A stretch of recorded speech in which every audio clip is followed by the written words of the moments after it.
모두에게 주시는 은혜의 말씀은 창세기 35장 1절부터 13절까지 기록된 말씀입니다.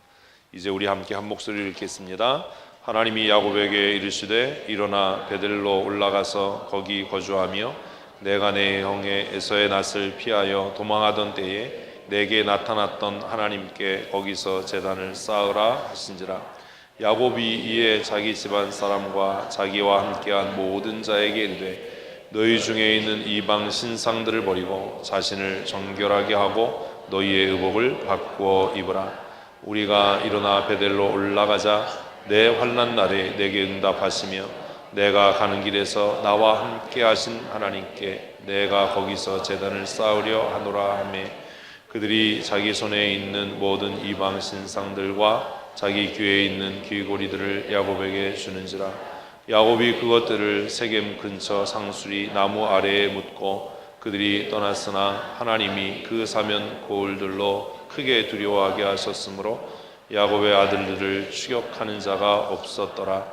야곱과 그와 함께한 모든 사람이 가나안 땅 루스 곧 베델에 이르렀고 거기서 제단을 쌓고 그곳을 엘베델이라 불렀으니 이는 그의 형 낯을 피할 때에 하나님이 거기서 그에게 나타나셨으니 리브가의 유모 드보라가 죽음에 그를 베델 아래에 있는 상수리 밑에 장사하고 그 나무 이름을 알론바굿이라 불렀더라. 야곱이 밧단 아람에서 돌아오매 하나님이 다시 야곱에게 나타나사 그에게 복을 주시고 하나님이 그에게 이르시되 내 이름이 야곱이지만은 내 이름을 다시는 야곱이라 부르지 않겠고 이스라엘이 내 이름이 되리라 하시고 그가 그의 이름을 이스라엘이라 부르시고 하나님이 그에게 이르시되 나는 전능한 하나님이라 생육하며 번성하라. 한 백성과 백성의 총회가 내게서 나오고 왕들이 내 허리에서 나오리라. 내가 아브라함과 이삭에게 준 땅을 내게 주고 내가 내 후손에게도 그 땅을 주리라 하시고 하나님이 그와 말씀하시던 곳에서 그를 떠나 올라가시는지라. 아멘. 아멘. 우리는 지난주에 야곱의 삶에 있어서 굉장히 중요한 사건을 살펴보았습니다. 누구나 인생을 살아가면서 기회를 맞이하기도 하고 정말 큰 위기의 상황을 맞이하기도 합니다. 그러나 어떤 사람에게 그 기회는 무의미하고 무가치한 것이 되어버리고 어떤 사람들에게 위기는 오히려 큰 은혜가 되고 기회가 되는 것들을 우리는 성경을 통해 보게 됩니다. 야곱이라고 하는 사람, 참 특이한 이력을 갖고 있는 사람입니다. 그는 태어나기 전에 이미 하나님께로부터 택함을 받았던 사람, 몇 안 되는 그런 사람이고 또 특별히 그의 어머니에게 하나님께서 수태고지를 하셨던 그런 독특한 이력을 갖고 있는 사람이었습니다. 그는 평생 경쟁하고 다투는 삶을 살았습니다. 그러나 그의 삶에 기쁨도 없었고 만족도 없는 삶을 살았지요. 그러다가 그는 돌이킬 수 없는 상황에 놓이게 됩니다. 그리고 그는 그곳에서 하나님 앞에 부르짖어 회개했다 라고 우리가 지난주에 말씀을 나누었습니다. 회개는 하나님의 사람, 성도가 하나님과 겨루어 이기는 유일한 방법입니다. 아멘. 그리고 내 자신과 세상과 싸워서 승리하는 유일한 방법은 경쟁하고 다투는 것이 아니라 뭐 하는 거라고요? 회개하는 겁니다. 회개의 사람들이 됩시다. 근데 쉽지 않습니다. 회개하는 것 그렇게 쉽지 않습니다. 회개하는 게 뭐가 어렵죠? 진정한 회개란 뭐지요? 제가 여러 번 말씀드렸지만 내 얼굴은 내가 안 보여요. 거울을 보기 전에는. 근데 다른 사람은 불행하게 내 얼굴이 너무 잘 보여요. 이 얘기를 왜 했는지 머릿속 한켠에 잘 기억하시고 생각하시면 됩니다. 진정한 회개가 무엇일까요? 진정한 회개의 출발이 뭐지요? 진정한 회개는 어떻게 시작됩니까? 우리 지난주 사건을 기억하시면 돼요. 진정한 회개는 하나님을 만나는 것에서 시작돼요. 근데 어떻게 하나님을 만나냐? 그것을 우리식으로 이야기하면 말씀을 듣고 깨닫는 겁니다. 사실 말씀을 듣는 것이 회개의 출발입니다. 말씀을 들으면 어떤 일이 생겨지죠? 죄가 드러나요. 말씀을 들으면 어떤 일이 생긴다고요? 죄가 드러나요. 죄가. 지금은 우리가 신앙생활을 참 이상하게 하고 교회가 타락하고 세속화돼서 성경을 들으면 뭐 위로가 되고 뭐 힘이 나고 뭐 이렇게 얘기하는데 그렇지 않아요. 말씀 앞에 서면 우리가 얼마 전에 묵상했던 느헤미야도 에스라도 그리고 선지서 전체도 모세오경 전체도 우리가 어디 앞에 서면 말씀 앞에 서면 뭐가 드러나요? 죄가 드러나요. 여러분 거울 앞에 왜 서지요? 내 얼굴에 뭐가 묻은 건 없나? 뭐가 잘못된 거 없나? 비뚤어진 것 없나? 바로잡기 위함입니다. 그런데요, 다는 아니지만 상당히 많은 사람들이 말씀 앞에 서면 분노합니다.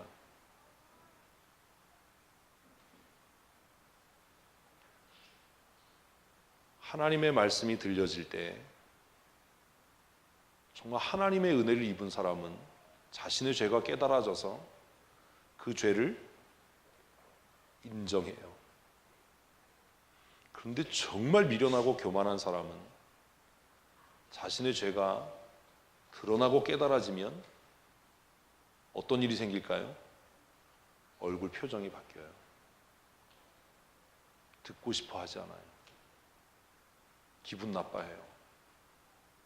기분 나쁜 표정이 역력하게 얼굴에 드러나요.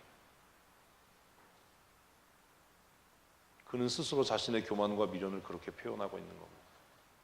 근데 너무 불행한 게 뭐라고요? 아까 얘기했잖아요. 진짜 불행한 게 뭐라고요? 자기는 지금 자기 얼굴이 어떻게 변했는지 모른다는 겁니다. 그게 비극이에요. 다른 사람은 알지요. 죄가 인정되지 않는 겁니다. 인정하고 싶지 않은 겁니다. 그래서 그게 조금 더 진행되면 어떤 일이 생기냐 하면 귀를 닫으니까 졸려요. 한국말인데 이게 외국말 같이 들리는 거야. 나하고는 상관없어. 저건 내 문제 아니야. 왜 똑같은 얘기 또 하지? 그러니까 갑자기 졸려져요. 피곤해지는 겁니다. 피곤해서 졸린 게 아니에요. 말씀을 들을 때. 정말 지치고 피곤하고 잠을 못 자서 말씀을 들을 때 잠에 드는 것이 아니라 뭐가 인정하고 싶지 않은 거예요? 내 자신의 죄요. 내 자신의 과거요. 회개의 출발은 하나님의 말씀을 듣는 것에서 시작합니다. 하나님을 만나는 것. 그리고 그 다음부터는 내가 해야 될 일인데 저는 여러분들의 가정을 신방하면서 여러분들에게 말씀을 전하고 말씀을 선포해서 여러분들이 내 자신의 연약함과 죄와 직면하도록 하는 게 제 책임이에요. 주일 예배를 통해서 하나님의 말씀을 선포해서 내가 말씀대로 무엇을 지금 잘못하고 있는지, 말씀대로 안 하고 있는지, 말씀에 비추어서 내가 어떻게 잘못 살고 있는지를 깨닫게 하는 게 제 임무예요. 거기까지가 제가 하는 일이에요. 그런데 그 말씀을 듣고 말씀 앞에 직면해서 그 다음부터 여러분들이 해야 될 게 있어요. 뭐 하든지 귀를 닫고 마음을 닫고 얼굴을 굳게 하고 목을 뻣뻣하게 하고 마음을 강팍하게 해서 분노하고 기분 나쁜 표정을 짓고 마음속으로 불평하고 불편한 마음을 갖고 그렇게 살아가든지 아니면 그 죄를 뭐 하고 인정하고 시인하고 고백하고 그리고 그 다음 단계가 뭐지요?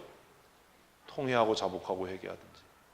죄가 인정이 안 되는데 어떻게 회개합니까? 그러니까 회개합시다, 회개기도 합시다라고 하면 기도할 게 없는 거예요. 왜? 내 죄가 인정이 안 되거든요. 깨닫게 하는 건 제가 한다니까요. 이거 잘못했다라고. 신방 가서 얼마나 그냥 살벌하게 해요. 잘하라고. 새로운 숙제를 준다. 그렇게 하잖아요.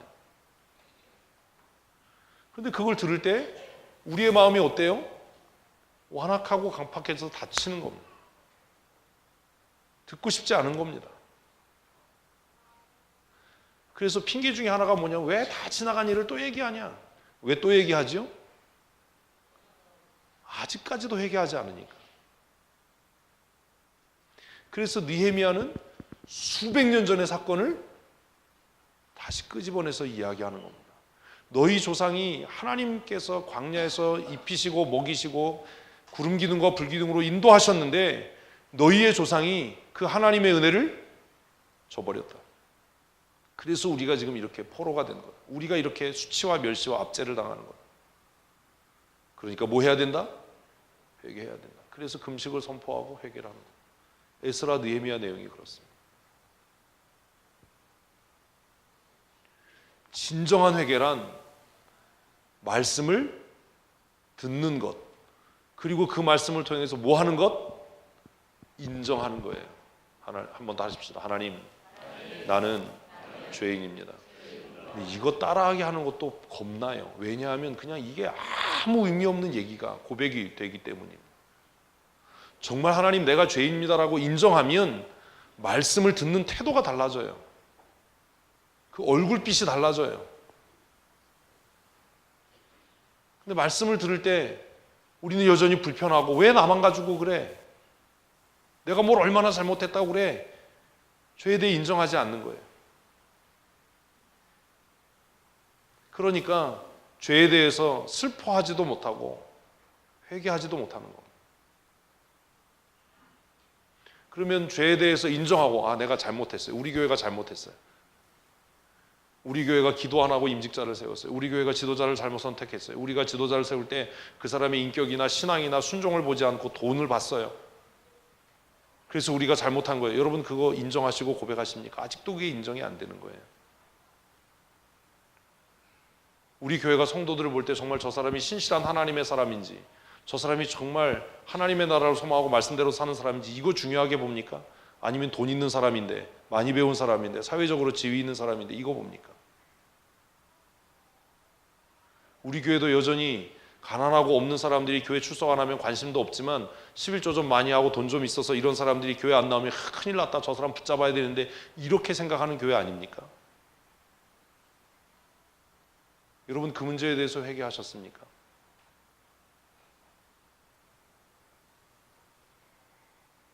조금 있어 보이는 사람 앞에서는 그냥 막 그러다가 좀 없어 보이는 사람 오고 냄새 나는 사람 오면 저 사람 좀 교회 좀 안 왔으면 좋겠어 이러지 않습니까? 내가 조금 배웠다고 교회에서 좀 많이 못 배운 사람이 좀 그런 얘기하면 저 사람하고 난 격이 안 맞아 이런 태도 갖지 않습니까? 은근히 돈 없는 사람 무시하지 않습니까?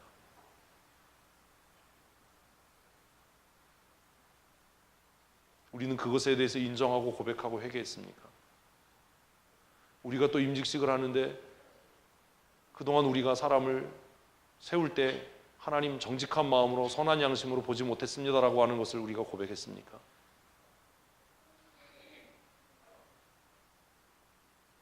우리가 투표하기 전에 하나님 정말 많이 기도했습니다. 그 사람이 가지고 있는 외형이 아니라 그 사람의 내면, 거듭남과 성숙과 영적인 것들을 우리가 보고 했습니다. 이렇게 정직하게 얘기할 수 있습니까?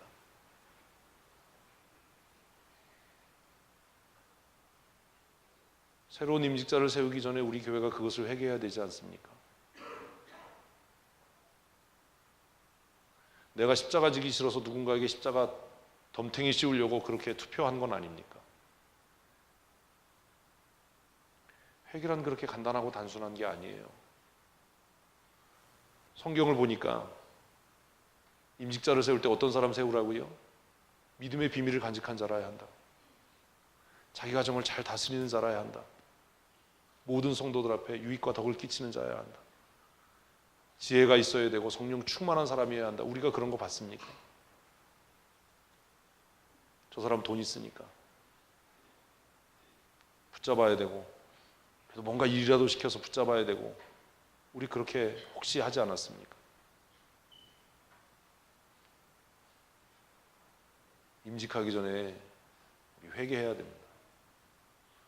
제가 그런 생각을 했어요. 이번 임직식은 왜 자꾸 날짜가 이렇게 자꾸 미루어지지? 집사람하고 얘기하면서 제가 그랬어요. 뭔가 우리가 준비가 안 돼서 그런 거야.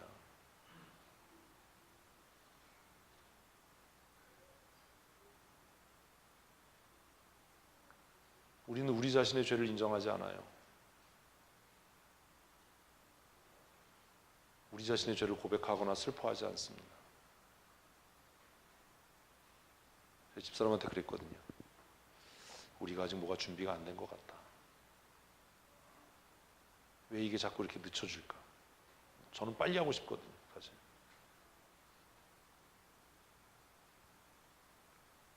임직하기 전에 임직자들 여러분 자신을 돌아보십시오. 우리 교회 공동체가 회개해야 될 것이 있다면 인정하고 고백하고 슬퍼하고 통회하고 자복해야 됩니다. 다시는 그렇게 하면 안 됩니다.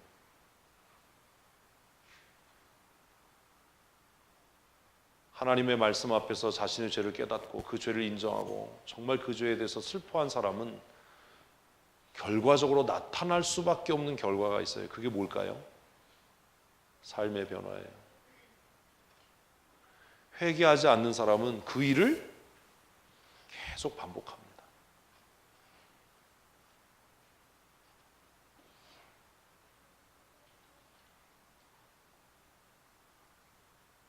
우리 교회는 어떤 교회인가? 제가 생각해 봤어요. 말씀을 준비하면서 우리 교회는 어떤 교회인가? 장로교 정치가 가지고 있는 가장 큰 위험성이 그겁니다. 민주정치라고 하는 것이 갖는 위험성. 정말 우리가 기도하고 성경의 가치와 기준대로 하나님의 사람들을 세웠다면 그 사람들이 교회를 떠나겠습니까?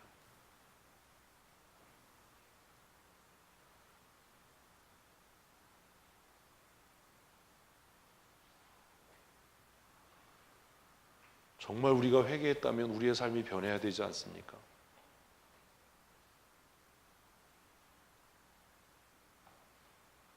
회개는 참 힘든 거예요. 얼마나 힘드냐 하면 환도뼈가 부러지고 힘줄이 끊어져도 회개하지 않는 겁니다. 여러분, 야곱이 환도뼈가 부러지고 그 힘줄이 끊어졌는데 회개했나요? 안 했나요? 성경을 눈을 크게 뜨고 다시 보셔야 됩니다. 야복강은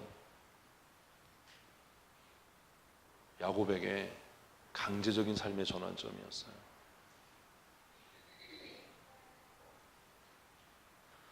하나님께서 우리의 삶에 이런 전환점들을 주십니다. 내 스스로가 깨닫지 못하면 어떻게라도요? 강제적으로라도 우리의 삶에 하나님께서 가져다 주시는 그 강제적인 삶의 전환점은 고통과 수치와 고난으로 다가올 수 있습니다. 우리는 너무나 미련하고 아둔해서 내가 당하는 수치, 내가 당하는 고통과 고난만 보이지 그 뒤에서 역사하는 뭘 못 보는 거예요. 하나님의 손, 하나님의 역사를 못 보는 겁니다. 제가 신방하면서 그런 얘기했어요. 우리는 자존심 상해서 무시당해서 그것 때문에 슬퍼서 울 줄 알고 그것 때문에 화낼 줄은 알지만 내가 말씀대로 안 살아서 슬퍼보고 울어본 일이 있냐?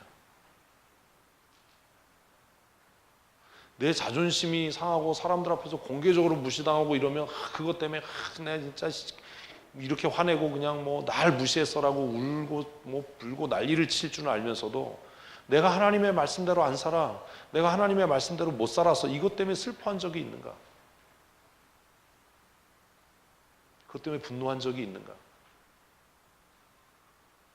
하나님께서 우리의 삶에 고난을 가져다 주시고 고통을 가져다 주시고 수치와 멸시를 가져다 주시는 목적은 우리를 망하게 하기 위한 것이 아니잖아요. 그러면 그 뒤에 역사하는 하나님의 손길이 있는 것을 깨달아야죠. 왜 하나님이 우리를 멸시당하게 합니까? 우리를 무시하는 그놈이 나빠서입니까? 아닙니다. 그 사람은 하나님께서 우리의 삶에 강제적으로 가져다 주시는 삶의 전환점에 뭐일 뿐이에요? 도구일 뿐이에요. 근데 우리는 그 사람하고 싸우는 거예요. 네가 나를 무시했으니까 나 이제 너하고 상대 안 할 거야. 네가 나한테 상처 줬으니까 나 너 안 만날 거야. 목사님이 나 힘들게 하고 어렵게 하니까 나 이 교회 떠날 거예요. 떠나면 변하나요? 안 변합니다. 왜요?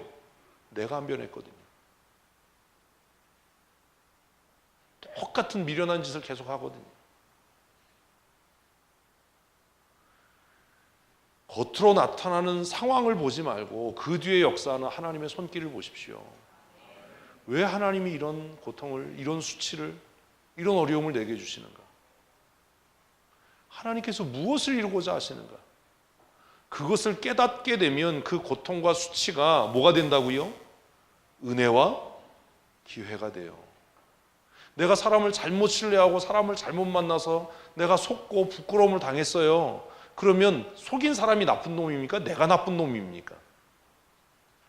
모르세요? 무슨 얘기인지 아직? 내가 나쁜 놈이에요. 그런데 그걸 인지하지 못하면 계속해서 그 일을 당하는 겁니다. 만나는 사람마다 그런 사람 만나는 겁니다. 안 끝납니다. 왜요? 내가 안 변했거든요. 그래서 저는 사기치는 놈보다 사기 당하는 놈이 더 나쁜 놈이다. 다른 범죄와 다르게 사기는 전과 9범 이상이 많대요. 그럼 뭐예요? 사기치는 사람은 계속 습관적으로 사기를 친다는 거죠. 그 얘기는 사기를 당하는 건 그 사람 안에 있는 무지함과 무능함과 욕망과 욕구 때문에 사기를 당하는 거예요. 왜 사람에게 속아요? 속인 그 사람이 나쁜 게 아니라 사람을 분별할 줄 모르는 내가 미련한 거예요. 어떤 사람은 만나는 사람마다 관계가 깨지고 만나는 사람마다 속고 만나는 사람마다 이런 사람이 있어요. 그러면 아무것도 하지 말아야 돼요. 내가 변할 때까지.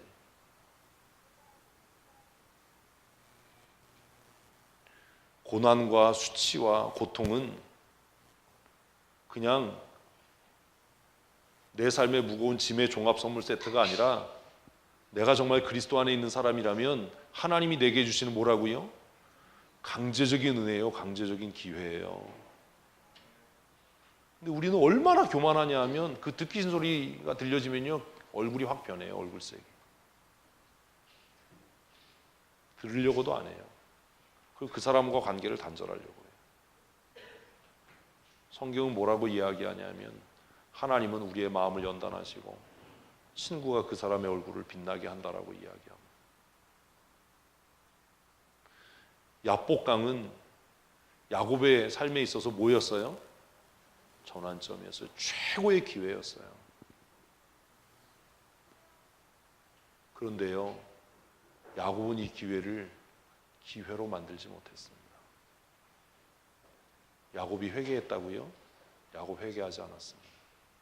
어떻게 알지요? 아까 말씀드렸잖아요. 진짜로 회개하면 뭐가 변해요? 삶이 변해요. 진짜로 회개하면 삶이 변해요. 똑같은 일을 하지 않아요.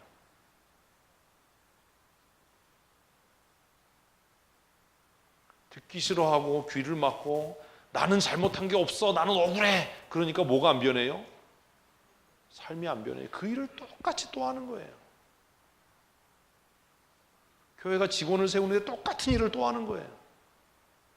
그 사람의 믿음, 그 사람의 영성 이건 안 보이고 똑같은 일을 또 하는 거예요.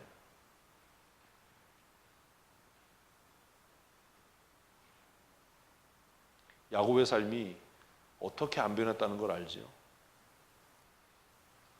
성경은 우리에게 뭐 야곱이 진정한 회개 안 했어, 야곱이 삶이 안 변해서 이렇게 써놓지 않아요. 그렇게 써놓으면 뭐 목사가 할 일이 없잖아요. 제가 실업자가 될 거 아닙니까? 묻지도 않으시는군요. 야곱이 회개한 것 같았어요. 다리를 쩔뚝쩔뚝 떨면서 해가 떠오르는데 야복강을 건넜어요. 그리고 에서를 만났어요. 에서를 만나면서 형님을 보니까 내가 하나님의 얼굴을 배운 것 같습니다 라고 하는 말도 안 되는 거짓말을 또 했어요. 들 깨진 거예요. 정신을 들차렸어요. 에서가 이야기합니다. 내가 너의 길잡이가 될 테니까 같이 가자. 야곱이 이야기합니다. 우리 아이들이 어리고 짐승이 피곤해서 심하게 몰면 길에서 다 죽을 것 같으니까 형님 먼저 가시면 내가 뒤따라 가겠습니다. 내가 세일로 나가겠습니다. 가나요? 안 가나요? 안 갑니다. 달라진 게 뭐가 있어요?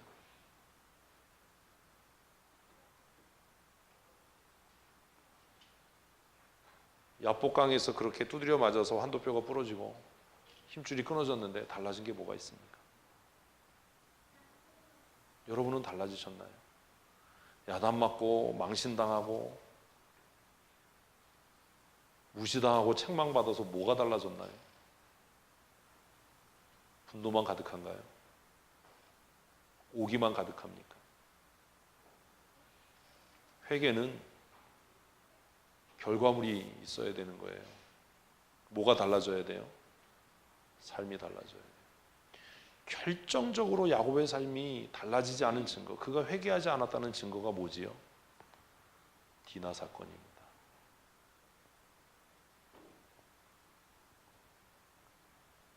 그의 외동딸 디나가 세겜 사람들 어떻게 사나 보려고 나갔습니다. 그랬다가 강간을 당합니다. 하나님은 왜 하나님의 백성을 보호하지 않으시는가? 아버지들에게 묻겠습니다.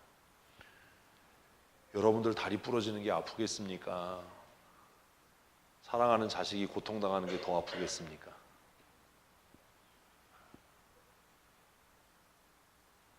나는 내 다리 부러지는 게 더 큰 문제라고 생각하시는 분 손 들어보세요.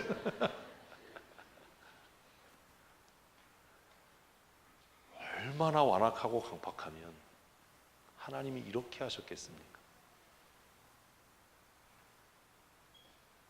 그래서 제가 그 얘기하는 거예요. 좋은 말로 할 때 들어라. 많이 아프다.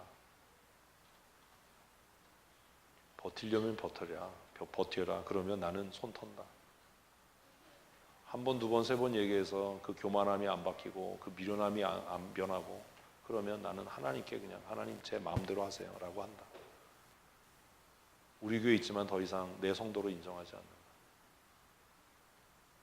그 미련함과 교만 속에 망할 거다. 하나뿐이 없는 디나가 나갔다가 강간을 당합니다. 근데 이 사건을 해결하는 방법을 보면 더 기가 막힙니다. 그의 오라비였던 레위와 시므온이 아버지를 따라서 배웠던 것, 그게 뭐지요? 속이는 것. 그것도 하나님께서 하나님의 백성을 구별하시기 위해서 세우신 거룩한 성례인 할례를 도구로 속여요. 그리고 그들이 정직한 마음으로 할례를 받고 디나를 아내로 맞이하려고 했던 그들이 고통 가운데 있을 때 학살하는 만행을 저지릅니다.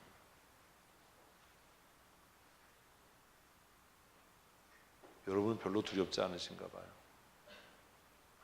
오늘 교회 안에서 얼마나 많은 사람들이 하나님의 이름을 빙자해서 거짓말을 하고 얼마나 많은 사람들이 경건과 거룩의 아양을 떨면서 죄를 밥 먹듯이 범하는지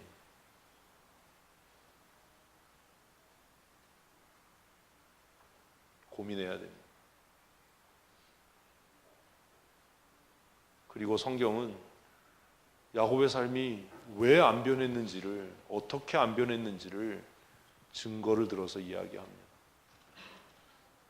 야복강에서 그렇게 두드려 맞고도 그의 집안 가족들은 여전히 뭐 하고 있었어요? 우상을 섬기고 있었어요. 그렇게 야단을 맞고 그렇게 무시를 당하면서도 여전히 교만해요. 우상 숭배하는 겁니다. 무슨 뭐 불상 앞에 절하는 것만 우상 숭배하는 겁니까? 자신의 자존심을 내세우는 것, 자신이 가지고 있는 어떤 자격들을 주장하는 것, 그것이 가장 무서운 우상 숭배예요. 내가 배웠으니까, 돈이 있으니까, 내가 사회적인 지위가 있으니까 그것보다 더 위험한 우상 숭배는 없습니다. 그런데 자기는 예수 잘 믿는다고 아양을 떨고 경건을 떨어요. 얼마나 위선적입니까?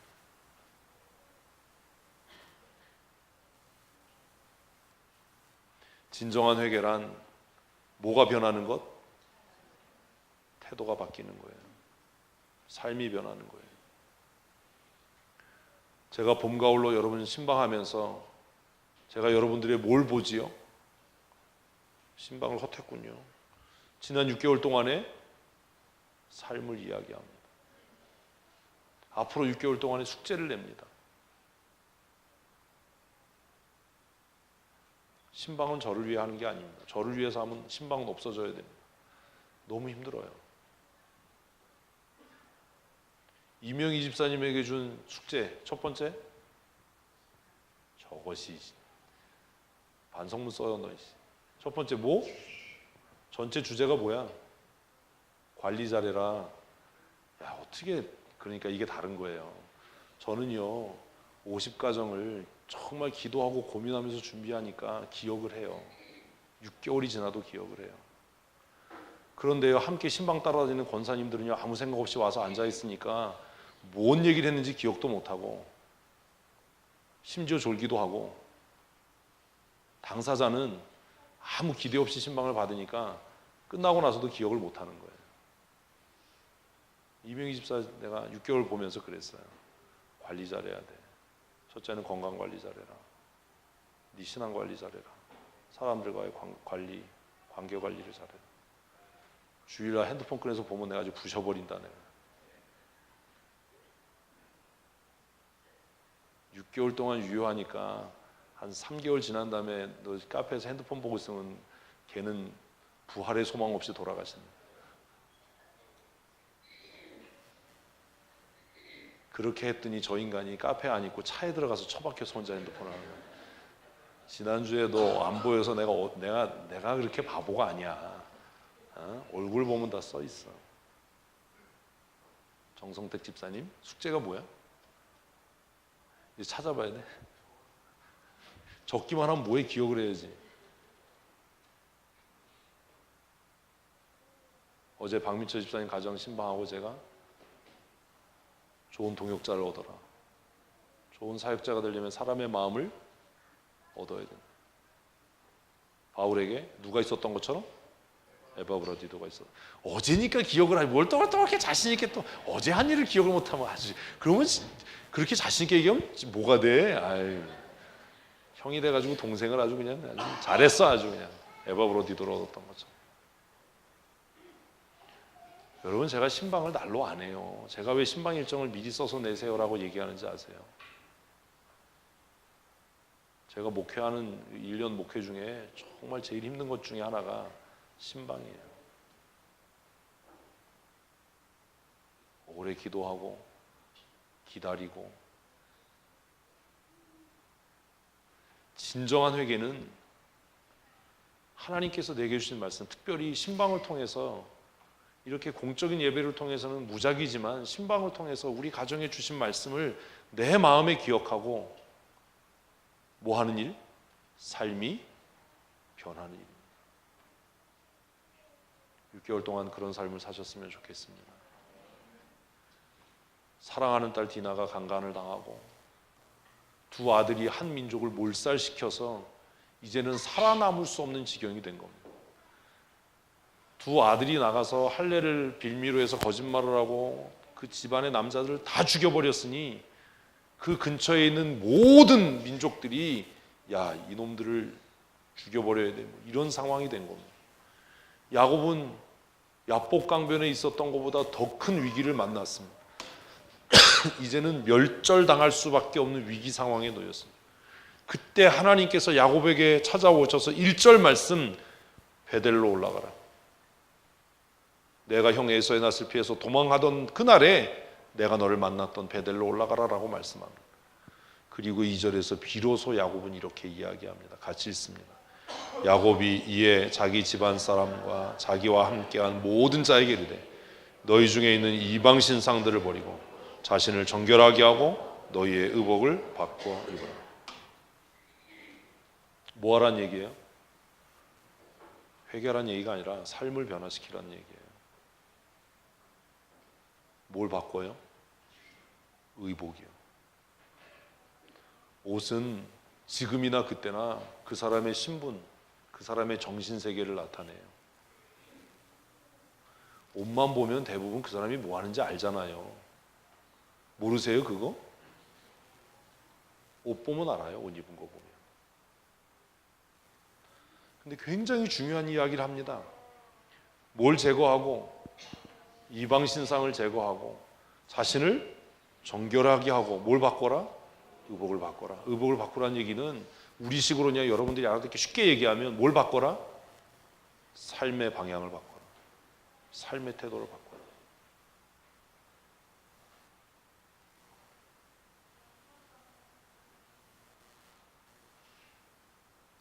야복강에서 안 변하면 이런 일을 만나요, 여러분. 여러분이 선택하셔야 돼요. 그래서 제가 얘기하잖아요. 좋은 말로 할 때 들어라. 교만 떨지 마라. 계속 그러면 다리 몽댕이가 부러진다. 그리고도 계속 그러면 그 다음에는 알아서 해라. 이 말을 듣고 야곱의 집안 사람들은 이렇게 합니다. 4절 읽습니다. 그들이 자기 손에 있는 모든 이방 신상들과 자기 귀에 있는 귀고리들을 야곱에게 주는지라. 야곱이 그것들을 세겜 근처 상수리 나무 아래에 놓고. 하나는 이해되는데 하나가 이해 안 되죠. 뭐가 이해돼요? 이방 신상은 이해가 돼요. 그죠? 그러면 이걸 보면 야곱은 야복강에서 그렇게 환도뼈가 부러지고 불구가 됐는데도 그 집안의 사람들은 계속 뭐 했다는 거예요? 우상 숭배했다는 거예요. 그렇게 무시를 당하고 그렇게 야단을 맞고 그렇게 부끄러움을 당하고 그래서 그게 너무 억울해서 뭐 소리내서 울고 별짓을 다 하는데 뭐가 안 변해요? 삶이 안 변해요. 똑같은 일을 또 하는 거예요. 어떻게 하면 좋지요?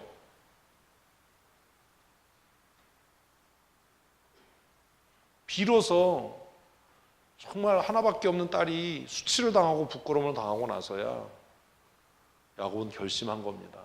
하나님께 나아가야 한다.